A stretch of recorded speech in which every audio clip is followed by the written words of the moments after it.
सब तोरे पीछा पड़ल छो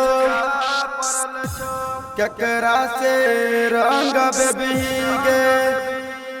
रंग घोर के रखने छियौ बैठ के कता तुझे भीगे होली में आई होली में तोरा रंग लगबो हम चोली में होली में आई होली में तोरा रंग लगबो हम चोली में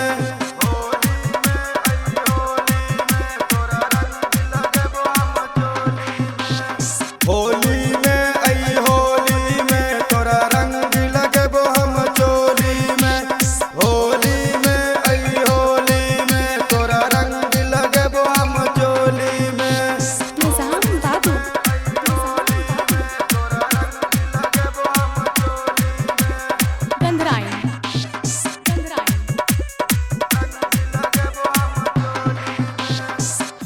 गोरे गोरे गाल तोहर हम ही लाल करबोगे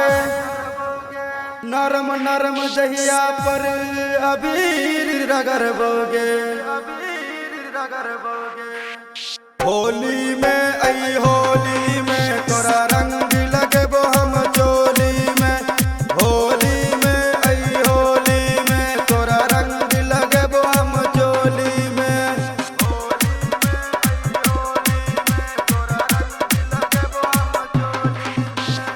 होली में आई होली में तोरा रंग लगबो हम चोली में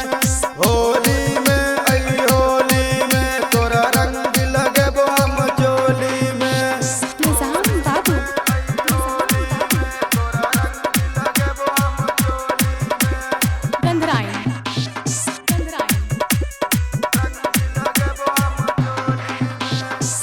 हे गे के सब अकबर से तू किया गे डरै छी सट न गए मार पिचकारी में रंग भरै छी